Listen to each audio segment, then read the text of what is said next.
Bonjour, aujourd'hui Barthélémy Dubon de la SARL Architecture et Paysage à Lavelanet.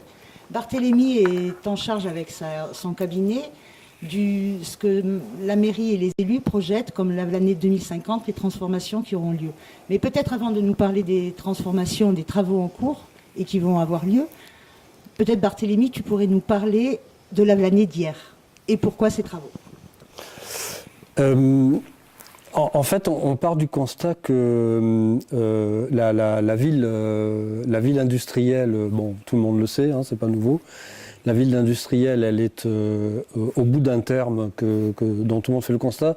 Et on s'est aperçu, enfin, on sait que cette ville a fait beaucoup de transformations qui étaient liées à son développement, à ses besoins, etc.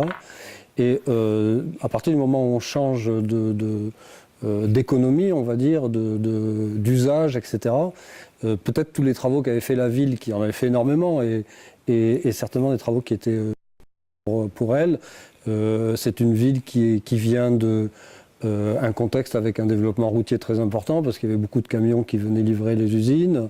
C'est une ville qui a couvert les rivières parce qu'elles étaient polluées, qui en a fait des espaces publics. Alors, ce qui fait qu'on a eu, par exemple, la vieille ville lavelanécienne qui est autour de l'église, l'histoire de Lavelanet, qui a été déplacée à l'époque industrielle, dans les années 60, la grande prospérité de Lavelanet, et qui s'est retrouvée autour de l'esplanade, avec la mairie qui est tout près de l'endroit où on est aujourd'hui, du cinéma, etc., l'ancienne mairie.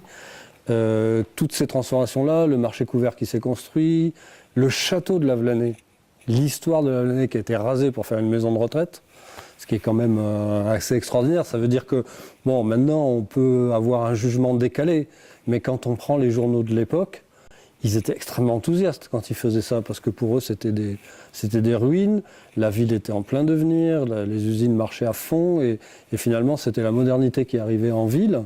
Alors aujourd'hui on peut critiquer ce qu'ils ont fait, mais bon, on sait pas, on n'a jamais de recul sur les choses, non, on ne sait pas très bien si nous on va faire mieux ou pas.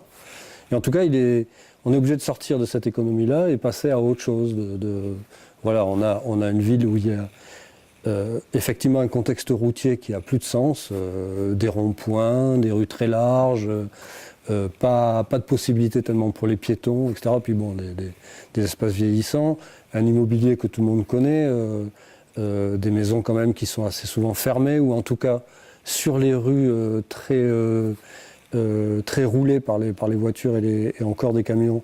On voit des volets fermés parce que les gens vivent de l'autre côté sur les jardins et tout ça.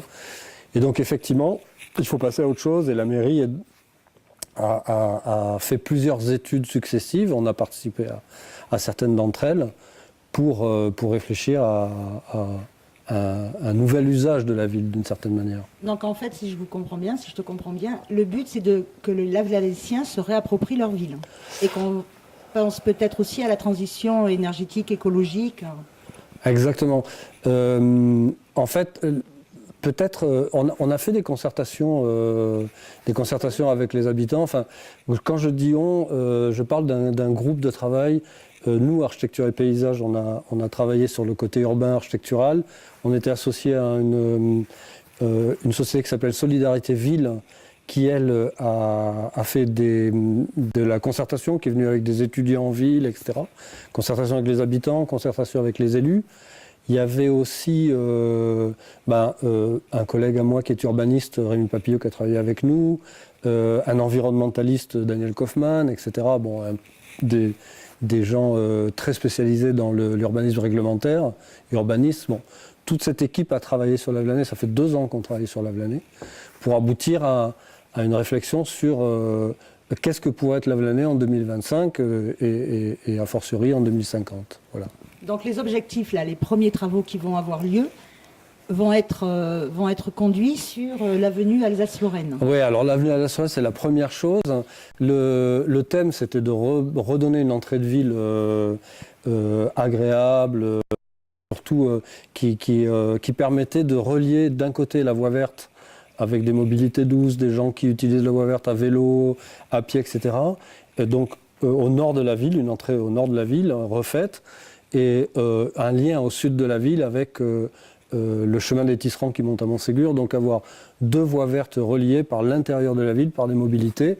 Et donc, on va travailler sur l'entrée et sur la rue Jean Jaurès en faisant un espace partagé entre les vélos, les voitures, les piétons, et arrêter d'avoir tout automobile d'une certaine manière. Donc ce sera un espace avec des pistes cyclables, avec voilà, tout un travail qu'on est en train de développer maintenant.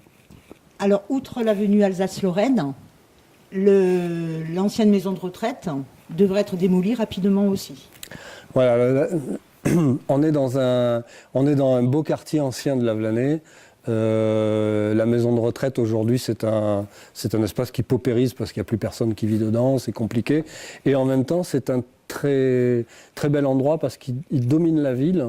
Et le fait de démolir la maison de retraite, d'y faire un jardin suspendu qui va permettre de voir la ville d'en haut et lui donner peut-être une autre image que celle qu'on a aujourd'hui d'un quartier paupérisé, etc. Donc c'est un peu. À votre avis, Barthélémy, donc en janvier, on dit les travaux, premier trimestre 2017, les premiers travaux sur les avenues.